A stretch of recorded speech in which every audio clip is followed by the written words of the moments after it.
नमस्कार मेरे प्यारे साथियों, कैसे हैं आप। स्वागत है आपका मेरे YouTube चैनल पर।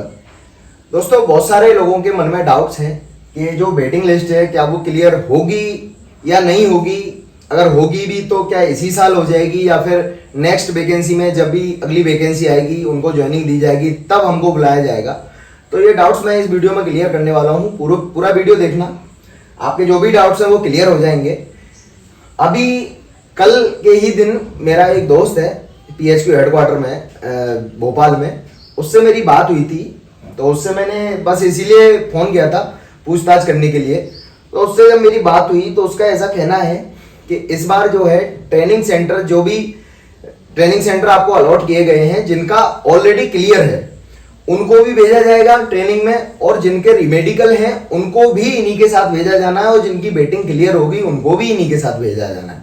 तो इसका मतलब सीधा सीधा क्लियर है कि आपकी जो वेटिंग लिस्ट है वो अभी 1 महीने के अंदर ही क्लियर होनी है।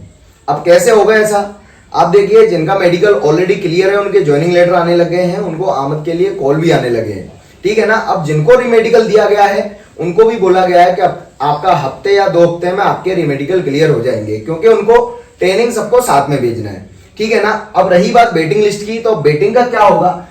जैसे मान लीजिए किसी यूनिट को 250 अलॉट हुए हैं, ठीक है ना, और एक गलती आप बहुत बड़ी कर रहे हो, जिनके वेटिंग लिस्ट में नाम है इनको बुलाया गया मेडिकल के लिए, आप मेडिकल के लिए नहीं जा रहे हो, एब्सेंट हो रहे हो, तो ये गलत है। आपकी वेटिंग क्लियर होगी। अगर आपकी 50 की वेटिंग भी है तो आप मतलब 90% कन्फर्म है कि आपके चांस हैं पूरे सेलेक्ट होने के।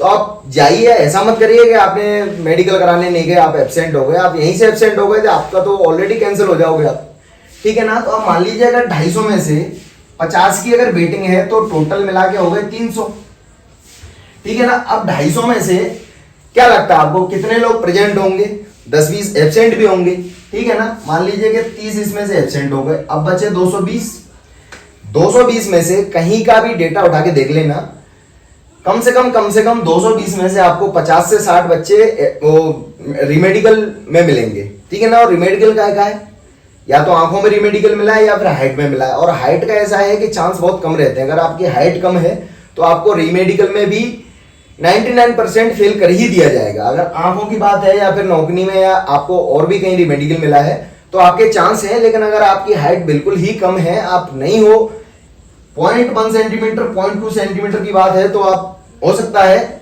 उनके जो उन्होंने जिस तरीके से आपको आपकी हाइट मेजर की, हो सकता है उनसे कोई गलती हो गई हो, दूसरी जगह जाके वहां वो क्लियर हो सकता है। बाकी अगर आपकी 2 सेंटीमीटर 3 सेंटीमीटर 4 सेंटीमीटर अगर कम है तो बहुत कम चांस है उनके पास होने के।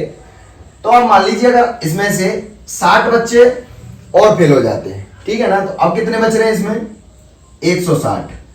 वैकेंसी कितनी थी 250, बच्चे कितने बचे 160 में से अगर मान लीजिए 40 अगर पास हो गए, ठीक है ना, तो कितने हो गए 200। अब अपने पास कितनी बच रही है 50 वैकेंसी। तो जो 50 वैकेंसी है ना, जो वेटिंग लिस्ट तुम्हारी ऑलरेडी तुमको दे दी गई है, तो उनमें से लिए जाएंगे, ठीक है ना। तो वेटिंग लिस्ट इसी साल क्लियर होगी और इसी मंथ में क्लियर होगी, मई में नहीं तो जून में क्लियर हो जाएगी, लेकिन वेटिंग लिस्ट क्लियर होगी। आप उस बात की टेंशन ना लें, ठीक है ना। जितनी भी आपको वेटिंग लिस्ट मिली है, आप ये मत सोचिए कि मेरा नंबर 32वां है, मेरा नंबर 40वां है तो मैं क्लियर नहीं हो सकता हूं। चांस सबके हैं, ठीक है ना, क्योंकि यूपी पुलिस की भी वैकेंसी साथ ही साथ चल रही थी। यूपी पुलिस में भी बहुत सारे लड़के या लड़कियां सेलेक्ट हो गए होंगे। बाहर वाले तो मुझे लगता है यूपी वाले तो बहुत कम आएंगे इधर, ठीक है ना। कभी राजस्थान वाले जो पड़ोसी जिले वाले हों वो आ सकते हैं। बाकी ज्यादातर लोग मुझे पता है यूपी पुलिस में जाना प्रेफर करेंगे, और बच्चे कुछ SSC GD में चले गए होंगे। तो आपकी वेटिंग क्लियर होगी, 100% होगी, और इसी महीने होगी, इस महीने या अगले महीने हो जाएगी आपकी। 1 हफ्ते 2 हफ्ते में आपकी वेटिंग क्लियर हो जाएगी। देख लेना, आप मार्क कर लेना मेरे वर्ड्स को, ठीक है ना। तो आप लोड मत लीजिए कि वेटिंग क्लियर होगी या नहीं होगी, और सिर्फ इसी का वेट मत कीजिए, आगे की तैयारी भी करते रहिए। बाकी वेटिंग की बात है तो वेटिंग क्लियर हो जाएगी, ठीक है ना, क्योंकि ट्रेनिंग सेंटर आपको साथ में ही जाना है, सबके साथ ट्रेनिंग होगी आपकी। जय हिंद, जय भारत।